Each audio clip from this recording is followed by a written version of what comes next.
누가복음 15장에는요 탕자의 비유가 알려집니다. 되찾은 아들의 비유가 있습니다.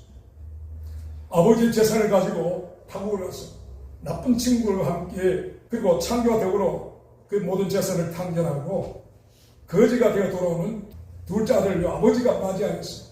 더러운 그 옷을 갈아입히고 반지를 끼고 그리고 동리 사람들을 모아다가 잔치를 벌였다는 그런 이야기. 이 둘째 아들은요 살아있는 그 아버지의 재산을 유산으로 분배해달라고 해서 받아갔던 그런 상황이었습니다. 아버지가 간섭할 수 없는 타국으로 갔어. 그곳에서 허랑방탕하며 재산을 모두 탕진했다라고 합니다. 그렇게 타국에서요 창교와 못된 친구들과 어울려서 그 재산을 다 말아먹자 그에게 찾아온 것은 혹독한 굶주림과 절망적인 환경이었다고 합니다. 그래서 아무도 치지 않는 돼지 치는 일을 하고 그리고 돼지가 먹는 쥐염 열매나 먹어야 하는 죽지 못해 살아야 하는 그런 현실을 마주하게 됩니다. 그런 가운데 이 탕자가 뼛속으로 깨우치게 된 것은 자신이 죽은 사람 취급하고 버리고 온 그 아버지의 인자심이었다고 하는 것입니다. 그 아버지는 자신에게나 모든 일꾼들에게 늘 인자를 행하였던 분임을 그가 기억합니다. 탕자는 그때서야 자신이 하늘과 그 아버지께 죄를 지었음을 알게 되고 마음을 찢으며 후회를 하게 됩니다. 그리고 이 탕자는 그 아버지께로 다시 돌아갈 것을 결심하게 되었습니다. 이미 유산을 다 받아먹었으니 아들이라고 할 수도 없고 그저 아버지 집에 많은 품꾼들 중에 하나로 여겨주기를 바라고 그 아버지 집으로 돌아가게 됩니다. 그런데 이때에 이 탕자가 예상치 못한 일이 발생했습니다. 돌아온 아들을 맞이한 아버지는요 일꾼이 아닌 아들로 다시 받아주고 그리고 돌아온 이 아들을 위하여 잔치까지 베풀었다고 하는 것입니다.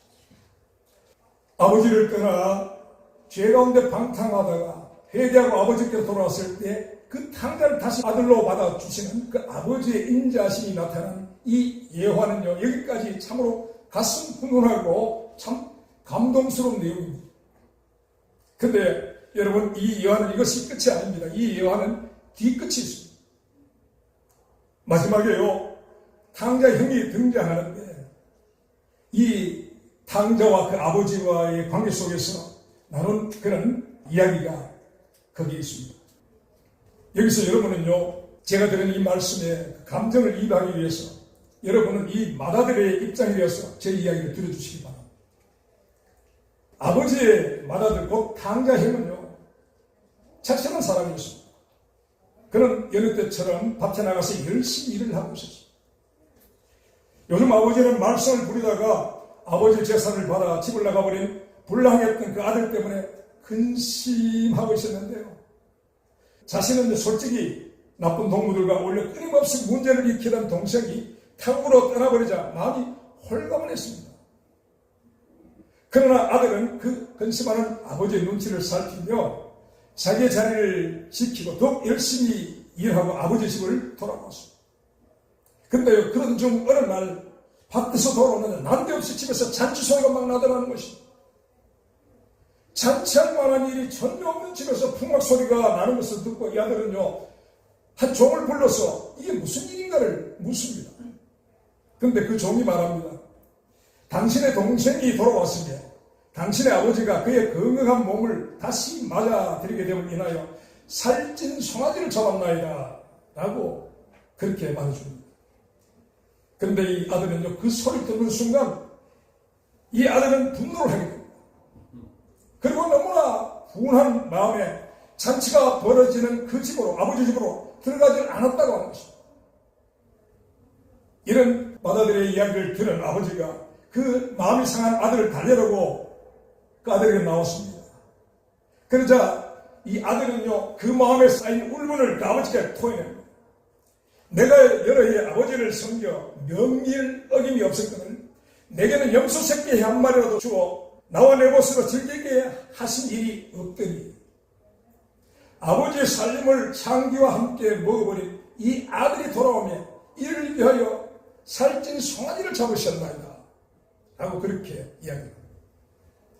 이 맏아들은요 뻔뻔하게 자신의 몫을 창기에게 다 털어먹고 돈이 떨어지자 다시 돌아온 동생도 싫지만 그보다도 더 이해하기 힘들고 분노가 일어나는 것은요, 그 거짓골로 돌아온 탕아를 기꺼이 다시 아들로 받아들이고 그 아들의 신분을 회복시키고 잔치까지 열고 있는 그 아버지의 마음이었습니다. 그리고 언젠가는요, 둘째 아들이 돌아왔으니까 이제 자신의 목만 남은 그 아버지의 재산 가운데서 분명히 나중에 거기서 또 그 아들에게 또 떼어줄 거라는 그런 사실을 이 아들은 잘 알고 있는 것이죠. 그것도 마음이 불편한 것이죠. 그리고 거기에 더 화난 것은 언제나 자신이 성실히 일하고 열심히 일하 했는데 아버지가 엽소 새끼 한 마리 줘서 야, 네 친구들하고 나눠서 즐기라고 한 적이 한 번도 없었다는 것입니다. 그런데 놀랍게도 아버지의 재산을 거의 강제로 빼앗다시피 가지고 탐으로 가서 다 떨어먹고 거지가 되어 돌아온 그 동생을 위하여 송아지를 잡아서 잔치를 한다는 것입니다. 이 아들 입장에서 도무지 이해가 되지 않는 것이었습니다. 그래서 이렇게 화를 내고 있는 아들을 향하여 아버지가 말합니다. 네 동생은 죽었다가 살았으며 내가 잃었다가 얻었기로 우리가 즐거워하고 기뻐하는 것이 마땅하리라 이렇게 말합니다. 아멘. 이것은요, 돌아온 아들을 맞이하는 아버지의 마음이요, 그 인자심이 아니겠습니까? 그러나 맏아들은요, 아버지의 그 인자심을 이해할 수 없어서 그 인자심에 분노를 한다는 것입니다. 그런데 이 여호와의 결말을 주님이 말씀하지 않으셨습니다. 맏아들이 아버지의 마음을 이해하고 잔치가 벌어지는 그 아버지 집으로 들어갔는지 아니면 끝내 거부하고 들어가지 않은지 주님은 알려주지 않으셨습니다. 여기서 제가 여러분께 묻겠습니다. 여러분이 만약 맏아들이라면 이런 아버지의 마음을 이해하고 집으로 들어갔을까요? 아니면 들어가지 않았을까요? 생각해 보셨습니까? 아니면 잘 모르시겠습니까? 잘 모르시겠다는 분들을 위하여 또 하나의 예화를 소개하겠습니다. 마태복음 20장 포도 품꾼의 비유입니다. 어느 포도원의 주인이요, 아침 6시에 거리에 나가서 자신의 포도원에 일할 일꾼을 모았습니다. 그리고 하루의 품삯을 한 데나리온을 줄 것을 약속하고 그들을 포도로 들여보냈습니다.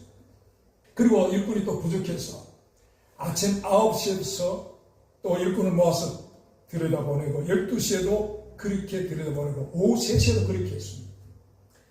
그리고 또 나가다 보니까 오후 5시가 됐는데 거리에 아직도 집에 가지도 못하고 일도 못하고 떠도는 그런 사람들을 보고 긍휼하게서 그를 자신의 포도원으로 들여보냅니다. 일하라고 들여보내고 1시간 남은 시간 그렇게 했습니다.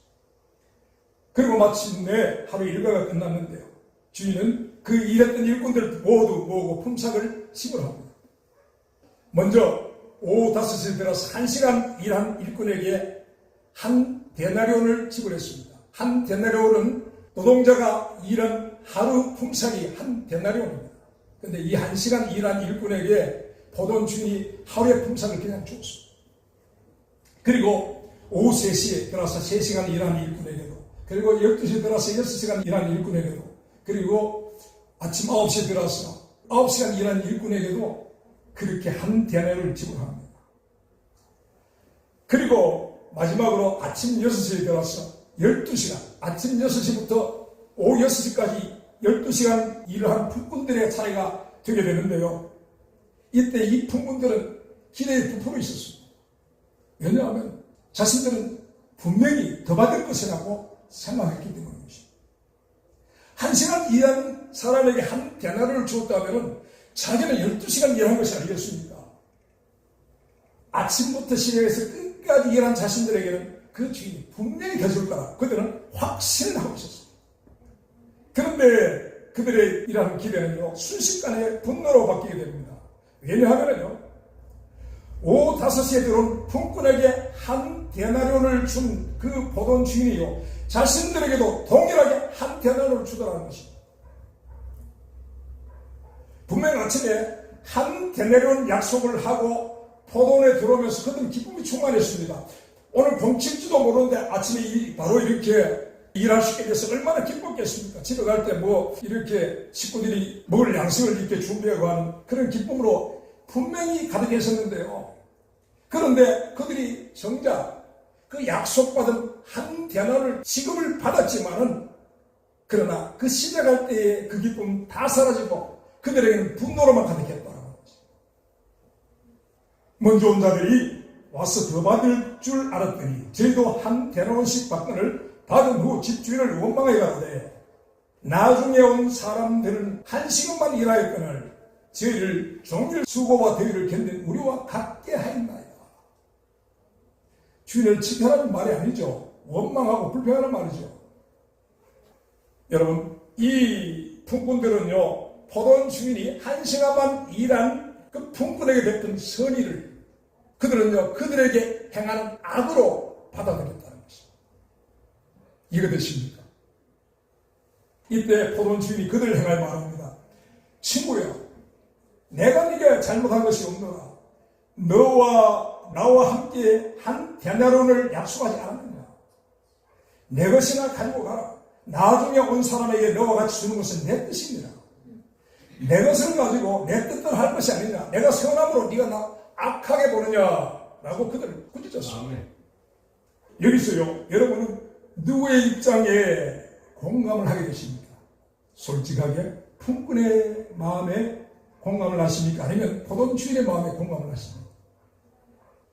제가요, 이 길게 이 비유의 말씀을 드린 이유가 있습니다. 이 비유는요, 사람들의 자기의가 하나님의 의를 어떻게 이해하고 받아들이는가를 보여주기 때문입니다. 돌아온 아들에게 인자를 베푼 아버지는요, 하나님을 의미합니다. 그리고 한 시간 일한 품꾼에게 한 데나리온을 준 주인은 하나님을 의미합니다. 그리고 아버지의 그 인자하심에 분노하는 맏아들과 약속한 한 데나리온을 받고도 분노하는 품꾼은요, 사람들의 의를 말하는 것입니다. 그런데 이 비유 속에 나타나는 비극적인 사실은요, 하나님의 의와 사람의 의는 일치가 되지 못하고 충돌한다는 사실입니다. 사람의 의는요, 하나님의 의를 불의하다고 비난하고, 하나님의 의는 이런 사람들을 꾸짖고 계시는 것입니다. 여기서 만약 여러분들의 중심을 지탱하는 것이 여러분들의 그 자신의 의라면요, 여러분의 이 자기 의로는요, 포도원 주인을 절대로 이해하지 못합니다. 포도원 주인의 1시간 일한 품꾼과 12시간 일한 품꾼을 동등하게 대하는 그 선은요, 선이 아닌 악으로 생각할 것입니다. 그리고 성실히, 그리고 착실히 아버지를 섬긴 맏아들에게는 염소 새끼 한 마리 주지 않았던 아버지가 불의를 행하고 돌아온 동생을 받아주고는 기뻐하고 살찐 송아지를 잡아 잔치하는 그 아버지의 인자심은 이해할 수 없는 불능벽으로 이해가 될 것입니다. 돌아온 탕자를 향한 아버지의 선하심과 인자심은 맏아들에게 행한 불의로 느껴질 것이 분명합니다. 근데 여러분, 이러한 일은요, 에덴 동산에서 선악과를 까먹고 생겨난 자기 의를 가진 사람들에 의해서 에덴 동산 이후 지금까지 하나님의 의와 계속해서 충돌함이 일어났다는 사실입니다. 여러분, 사람들의 의는요, 하나님의 의를 기뻐하지 않습니다. 포도원 주인이 품꾼에게 한 말 속에 이런 사실을 확인하게 됩니다. 마태복음 20장 15절 말씀에 내가 선함으로 네가 악하게 보느냐 이렇게 말합니다. 여러분, 이렇게 사람의 의가 하나님의 선을 악으로 본다는 사실이 참으로 두려운 것입니다. 오늘 읽은 로마서의 주제는 하나님의 의입니다. 복음에는 하나님의 의가 나타나서 믿음으로 믿음에 이르게 하나니 이렇게 말씀합니다. 여러분, 복음에 하나님의 사랑이 나타났다고 생각하시면 안 됩니다. 복음에 나타나는 것은 하나님의 의입니다. 근데요, 이러한 복음에 나타난 하나님의 의가 사람들에게 어떻게 받아지는가를 오늘 읽은 본문 말씀에서 다시 한번 확인하게 되는 것입니다. 여러분, 오늘 말씀에 보니까요, 사람들이 마음에 하나님 두기를 싫어했다라고 그렇게 말씀하고 있습니다. 그러므로 하나님께서요, 저희를 그 상실한 마음대로 내어버려 두셨다라고 말씀합니다. 마음을 상실했다. 상실한 마음을 잃어버렸다는 것입니다. 여러분, 그렇다면 여러분, 사람이 그 마음을 상실하면 어떻게 되는 것입니까? 느부갓네살 왕은 그 사람의 마음을 잃어버리고요. 어떻게 됐습니까? 그는 소의 마음을 가지고 들에서 풀을 뜯어먹었다고 했습니다. 그리고요, 잃어버린 사람의 마음 대신 뱀이나 정갈이나 이리의 마음을 가진다면요, 그에게서는요, 그 독들이 뿜어져 나올 것이고, 그는 인면수신의 짐승이 되는 것입니다. 여러분, 그 모양이 사람이라고 다 사람이 아닙니다. 사람의 마음을 상실하는 순간, 사람은요, 짐승 같은 사람이 될 수 있고요, 때로는 짐승보다 더 못한 사람이 될 수 있습니다.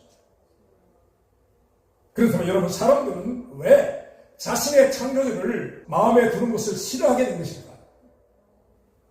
가장 근본적인 이유는요, 선악과에서 나온 자기의 때문입니다. 완전하지 않은 존재가 하나님같이 되고자 묵은 선악과는요, 사람의 불완전함 때문에 자기의라는 왜곡된 의를 만들어냈습니다. 이렇게 만들어진 자기의 의에 그 심각함이요, 포도원 주인의 말 속에 담겨져 있는 것입니다. 내가 선함으로 네가 악하게 보느냐입니다. 여러분, 하나님의 선을 악으로 인식하는 심각한 오류를 가진 것이 바로 사람의 의라고 하는 사실. 이러한 사람이요, 하나님의 선하심이 악으로 보여지는 이런 자기 의를 가진 사람이 그 하나님을 자기 마음에 두는 것이 당연히 싫지 않겠습니까? 자기가 의로운데 왜 악하게 보이는 하나님을 마음에 모시라 하겠습니까? 그렇지 않겠습니까? 여러분, 오늘 읽은 말씀에는요, 21가지 죄를 기록하고 있습니다. 21가지 죄인데 사실은 더 많습니다. 모든 불이라고 말했기 때문에. 모든 불이, 시작할 때 모든 불이라고 했습니다. 그 모든 불이 안에 얼마나 드는지 알지 못합니다. 그러나 문자적으로 보여지는 21가지 죄가 기록되어 있는데, 여러분, 이것은요, 그 마음을 잃어버린 사람들이 그 자리에 대신하여 채워 있는 죄들인 것입니다. 그 모든 불이 추악하며 악의가 가득한 자요, 시기, 살인, 분쟁, 사기, 악독이 가득한 자요, 수군순한 자요, 비방하는 자요, 하나님을 미워하는 자입니다. 하나님을 미워하시는 자가 아니라 하나님을 미워하는 자입니다. 하나님을 미워하는 자요, 능욕하는 자요, 교만하는 자요, 자랑하는 자요, 악을 도모하는 자요, 부모를 거역하는 자요, 우매한 자요, 비약하는 자요, 무정한 자요, 무죄하는 자요. 그런데 여러분, 이 21가지 이 죄를 두고요, 하나님의 의와 사람들의 자기의, 이 두 의가 충돌을 일으키고 있는 것을 보여주고 있습니다. 하나님은 이 모든 죄를 그의 의로우신 판단에 의해 사형으로 정했다라고 말씀합니다. 그러나 사람들은요, 하나님이 이것을 사형에 해당하는 죄라고 정하신 것을 알면서도 과연 이런 것이 죽을 죄인가라고 반발하고 도리어 그것이 옳다라고 한다라고 하는 것입니다. 어떻게 생각하십니까, 여러분? 하나님은 분명히 모든 죄가 상이라고 합니다. 약속을 어긴 배약도, 시기하고 분쟁하는 것도 상이고, 심지어 자랑들이 있지 않습니까? 우리가 수근수근하는 이것도 하나님은 사형으로 정하셨다고 합니다. 무정하고 무자비한 것, 사람이 뭐 좀 쌀쌀 맞고 그럴 수도 있지라고 생각 들지 않습니까? 무정하고 무자비하고 그럴 수도 있다고 생각하기 쉽지 않습니다. 그런데 하나님은 이것이 상이라고 한다는 사실이 문제인 것입니다. 이 말씀에 여러분 아멘이 되십니까? 아니면 너무 심하신 것이 아니라 라는 생각으로 여러분 마음에 반발이 일어나는 것입니다. 적어도 고개를 갸우뚱하거나 그 중에 어떤 것은 틀리지 않았나라는 생각이 들지 않습니까, 여러분? 오늘 말씀 32절에는요, 이런 하나님의 이 정하신 그 선고에 대한 사람들의 격렬한 반발이 기록되어 있습니다. 저희가 이 같은 일을 행하는 자를 사형에 해당한다고 하나님의 정하심을 알고도 자기들만 행할 뿐 아니라 어떻게 해요? 그 일을 행하는 자를 옳다고 하는구나, 이렇게 말씀합니다. 마음에 하나님 두기를 싫어하는 사람들은요, 하나님이 정하신 상에 행하는 죄를 죄로 인정하기를 거부한다고 하는 것입니다. 그리고 여기 상도는 변해가서 자기들만 행할 건 아니라 그렇게 행하는 사람들도 다 옳다라고 한다고 말합니다. 오늘 전 세계 국가 중 112개의 국가에서 사형제도가 완전히 폐지되어 있습니다. 한국도 사형제가 법으로는 있지만 실제로 집행되지 않는 그런 사형 폐지 국가로 분류된다고 하는데요. 여러분, 이 나라에서는요, 사람을 수백 명, 수천 명 죽여도요, 사형을 당하지 않습니다. 왜입니까? 사형을 하였지만 그것이 결코 죽을 죄가 아니라고 하는 것입니다. 그런 의미입니다. 여러 가지 참 많은 변명거리가 있겠지만, 그러나 결론은 그런 것입니다. 그것은 죽을 죄가 아니라는 것이죠. 살인이요, 사형에 해당하는 죄라고 하신 하나님이 틀렸다는 것입니다. 자기들이 맞다는 그런 이야기인 것입니다. 결과적으로 그런 것입니다. 사람들의 자기 의는요, 하나님의 의를 거부합니다. 이것이 상실한 마음이고, 이런 상실한 마음을 가진 사람들이 가진 자기 의로 판단하는 하나님은요, 어떤 하나님이냐? 불의한 하나님입니다. 저와 여러분이 만약에 이런 자기 의를 가지고 있다면, 저와 여러분이 하나님을 향한 열심이 아무리 있어도요, 하나님의 의가 되시는 그리스도를 쫓는 것은 불가능합니다. 로마서 10장 2절에서 3절 말씀에 이렇게 말씀합니다. 내가 증거하노니 저희가 하나님께 열심히 있으나 지식을 쫓은 것이 아니라 하나님의 의를 모르고 자기 의를 세우려고 힘써 하나님의 의를 복종치 아니하였느라, 이렇게 말씀합니다. 바리새인들과 예수 그리스도가 끝까지 화해나 일치를 이룰 수 없었던 이유가 바로 여기 있는 것입니다. 바리새인들은요, 자신들의 의를 세우려고 예수 그리스도라는 하나님의 의를 십자가에 처형해버렸습니다. 그리고 십자가에 못 박히셨던 그 하나님의 의는요, 그 의의 심판을 행하시는 그날에 하나님의 의를 힘써 복종치 않았던 이들을 피고인석에 세우시고 영원한 불의 심판을 내리시게 된다고 하는 것입니다. 근데요, 참고 두려운 사실은, 그럼에도 사람들이 이러한 자기 의는요, 장차 피고인석에 세워질 자신을요, 지금 어떻게 하느냐? 자신을 재판장의 자리에 앉히고 있는 것입니다. 그리고 그 자리에서요, 하나님의 의를 불의한다라고 재판을 하고 있는 것입니다. 심각하고 무서운 사실입니다. 말하자면요, 이러한 사람들의 자기 의로는요, 구원받지 못한다는 두려운 사실을 제가 지금 말씀드리는 것입니다.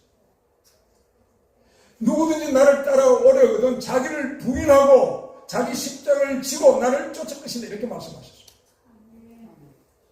우리가 자기 의를 부인하고 하나님의 의를 받아들이지 않는 이상 그 누구도 하나님의 은혜의 보좌 앞에 나갈 수 없습니다. 그들이 설 것은요, 하나님의 심판의 보좌 앞에 세워질 것이라고 하셨습니다. 구원은요, 저와 여러분의 의, 사람들의 자기 의로 받는 것이 절대로 아닙니다. 오직 예수 그리스도를 믿음으로 말미암아 믿는 자에게 주시는 하나님의 그 의로만 구원을 받을 수가 있는 것입니다. 이런 하나님의 의는 자기 의로 가득한 자들에게는 절대로 주어지지 않습니다. 주어질 수가 없습니다. 마태복음 15장에는요, 마태복음 16장 16절에 그 베드로의 위대한 신앙 고백이나 만큼 주님을 놀라게 되는 신앙 고백이 있습니다. 그것은요, 주여 올소이다 라고 한 가난한 여인의 고백입니다. 자신의 귀신 들린 딸을 고쳐달라고 주님 앞에 엎드리는 이 가난한 여인의 그 간절한 목소리로 주님께 외치고 있었습니다. 사랑하는 자녀를 위한 어머니 호소는 얼마나 간절했겠습니까? 주여 불쌍히 여겨 주옵소서. 내 딸이 흉악히 귀신이 들렸나이다. 얼마나 간절하게 부르짖겠습니까? 근데요, 참 놀랍게도 이런 가난한 여인을 향한 주님의 반응은 너무나 차가웠습니다. 그리고 참 모욕적인 거절을 하십니다. 가로사대 자녀의 떡을 취하여 개들에게 던지니 마땅치 아니하느라 이렇게 말씀합니다. 여러분 주님은 얘를 개에 비유하셨습니다. 그리고 그런 개에게 던져줄 떡이 없다 하고 그렇게 거절하십니다. 이러한 주님의 거절하심이 참으로 놀랍고 그 거절하신 이유가 당황스럽습니다.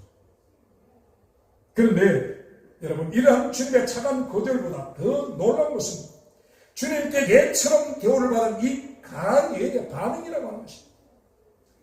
여자가 가로되 주여 올소이다마는 개들도 주인의 상에서 떨어지는 부스러기를 먹나이다 이렇게 말합니다. 참으로 놀랍게도 이 여인은요 주님의 말씀에 전적으로 동의를 했습니다. 주여 올소이다 했습니다. 자신은요 주님의 그 말씀처럼 그런 존재라고 인정을 한 것입니다. 개와 같다라는 주님의 말씀이 옳다고 맞다라고 했습니다. 주님은요 이러한 여인의 반응에 깜짝 놀랐습니다. 이 예수께서 가라사대 여자야 내 믿음이 크도다 내 소원대로 되리라 하시니 그 시로부터 그의 딸이 나아나셨습니다. 여러분 이 여인의 이 말이 가식이 아님을 그리스도께서 모르시기가 없지 않겠습니까? 그런데요 만약에 저와 여러분이 이 여인처럼 주님 앞에 엎드렸는데 주님이 저와 여러분을 보시고 너는 개와 같아서 내가 네게 줄 게 없다 라고 그렇게 말씀을 하셨다면 여러분 어떤 반응을 보이셨을까요? 여러분 확신한 것은요 당자의 형제의 마음을 가진 사람은요 절대로 이 말씀을 받지 못한다는 것입니다. 그리고 포도원주에 악하다고 하는 훈꾼에게 공감하는 그 마음을 가진 분들은요 절대로 주님의 이 말씀을 수용하지 못합니다.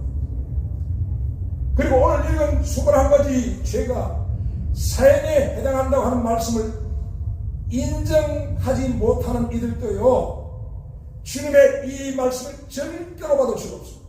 확실합니다. 자기 위는요 주님의 이러한 거절에 분노하게 될 것입니다. 만약 이 가난한 여인이요 이런 자기 위를 가지고 있었더라면 분명히 주님의 말씀을 듣는 순간 벌떡 일어섰을 것입니다. 반박 자기 위를 가졌다면 이 여인은요 분명히 그렇게 했을 것입니다. 근데요 여러분 이 여인이 주님의 이 말씀을 옳은 말씀으로 의의 말씀으로 수용할 수 있었던 가장 중요한 이유는 여러분 무엇이라고 생각하십니까? 그것은요 이 여인이 바로 자기를 부인한 사람이기 때문인 것입니다. 곧 자기가 결코 어렵지 못한 존재임을 알고 있었기 때문이라고 하는 것입니다. 여러분 이런 자기 부인은요 자신의 그 자기 의의 관점으로 자기를 보지 않고 있음을 나타내고 있는 것입니다. 여러분 자기 부인이 된 사람들이 자기를 보는 관점은요 하나님의 의의 관점이라는 사실입니다. 나의 관점으로 보는 나는 참 괜찮은 사람으로 의롭다고 자신을 판단하는 경우가 많습니다. 자신을 돌아보니까 저 사람은 죄를 한 100가지 했는데 나는 그래도 몇 가지밖에 안 지었어. 상대적으로 난 저 사람보다 낫지 않아 라고 비교합니다. 그럼 나는 고로 의롭다라고 그런 결론을 냅니다. 이 정도면 괜찮지 않냐고.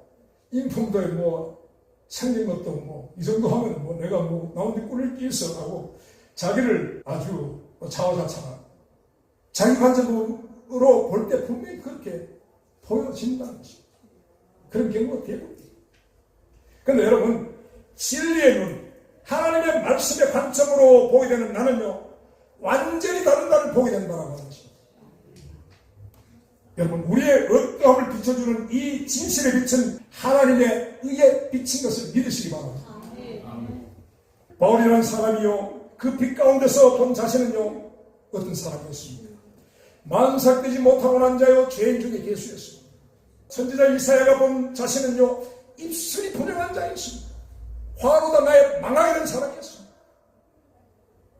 예레미야 선지자가 보게 된 사람은요 만물보다 더 심히 부패하고 거짓된 마음을 가진 존재로서 만물의 찌꺼기 같은 존재였다고 하는 것입니다.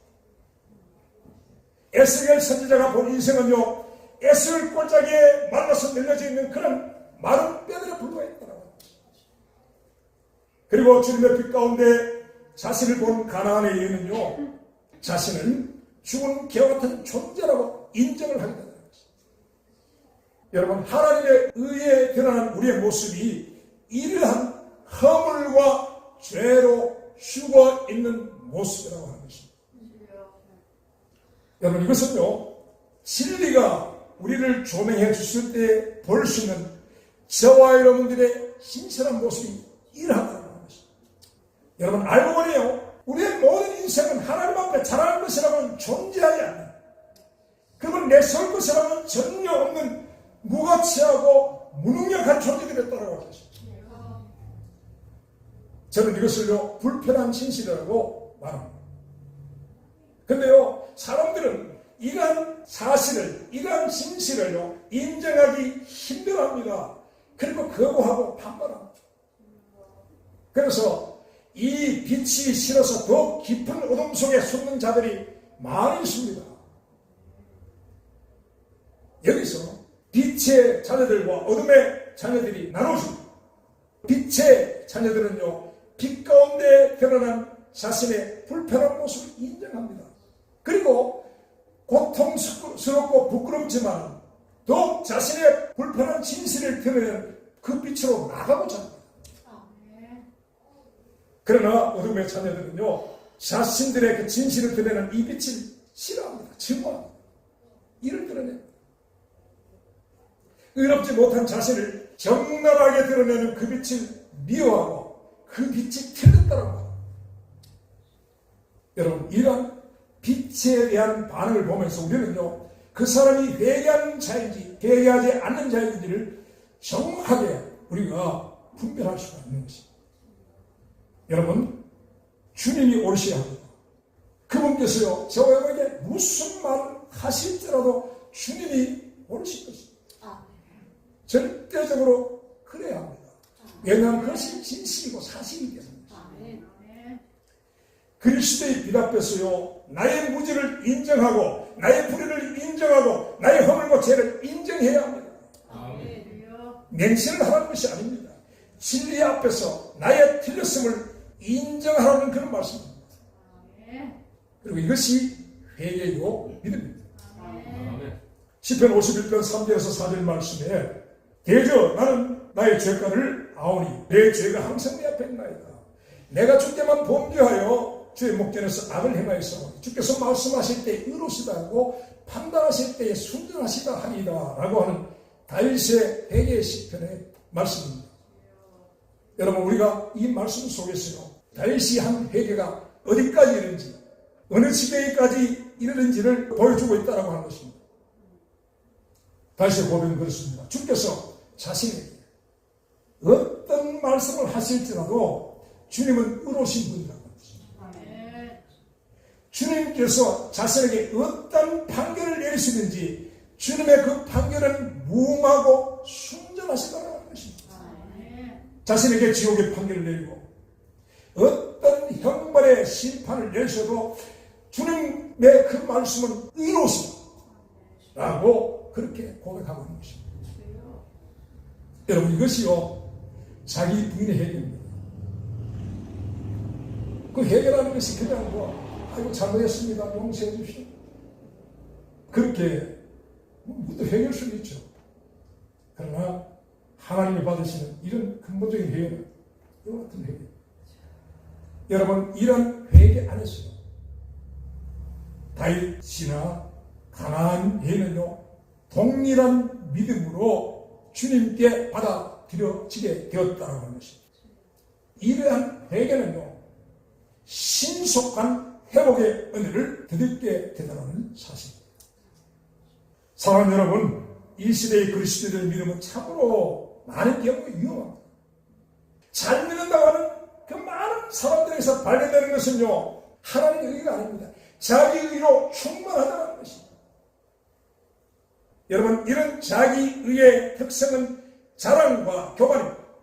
다른 사람을 눈밑으로 깔고 내려다보는 그 오만함, 코를 여기에 달고 모든 사물을 내려다보는 그 오만함, 그리고 모조리 자기가 맞다는 그런 자기 고집, 그들에게서는요 긍휼도 없고 무정하고 무자비한 것을 보게 됩니다. 이런 자기의는요, 아직 자기 부인의 회개가 없었음을 반증하는, 다른 말로 하면 구원받지 못함에 대한 강력한 증거가 됩니다. 로마서 2장 5절 말씀에 다만 내 고집과 회개치 않은 마음을 따라 진노의 날, 곧 하나님의 의로우신 판단이 나타나는 날에 임할 진노를 내게 쌍노다, 이렇게 말씀합니다. 이 문제는요, 냄비 속의 개구리가요, 자기가 쌍끼면서 쌍낀 줄도 모르는 것처럼요, 이렇게 자기 위에 빠진 사람들도요, 자기 위에 하나님의 진노가 쌓이고 있고 그 진노 가운데 지금 자신이 태워지고 있음을 모르고 있다는 사실입니다. 그런데요, 자기 부인의 회개가 있는 사람의 특징은요, 겸손과 진리에 대한 순복입니다. 하나님의 말씀에 대한 전적인 인정과 자기를 주장하지 않습니다. 그들은 말합니다. 세상과 나는 간 곳이 없고 오직 구속한 주만 바라보는도다, 이렇게 고백하고 보냅니다. 여러분, 이들은요, 주님이 가라시는 곳까지 가고 멈추라는 곳에 멈추는 사람들입니다. 진리가 옳다고 하는 것을 옳게 여기고 자기의 생각과 자기 판단을 고집하지 않습니다. 백세에 얻은 아들을 번제로 드리려고 하셔도 주님이 옳으신 것입니다. 그리고 자신을 개라고 하셔도 주님의 판단이 옳으신 것입니다. 오늘 21가지 죄를 사형에 해당한다고 하나님이 정하셨음을 알았으면요, 토를 달 것 없이 그것이 아멘인 것입니다. 여러분, 이것이 회개의 증거요, 구원받은 믿음의 증거임을 여러분 믿으시기 바랍니다. 사랑하는 여러분, 부디 오늘 나눈 말씀이 저와 여러분들을 깨우쳐주는 말씀이 되기를 바랍니다. 그래서 우리를 비춰주시는 그 진리의 빛을 따라 자기를 부인하고 하나님의 의가 되신 예수 그리스도만 따라가는 우리 모두가 되시기를 주님의 이름으로 축원합니다. 기도하시겠습니다. 우리의 의가 되시는 주 예수 그리스도시, 우리에게 그 의로 옷 입혀주시고 어둠에서 빛으로 사망에서 생명으로 우리를 옮겨주신 것을 감사합니다. 주님 앞에 서는 그날까지 우리 모두 결코 이 은혜를 벗어나지 않도록 주여 인도해 주시옵소서. 예수님의 이름으로 기도드리옵나이다. 아멘.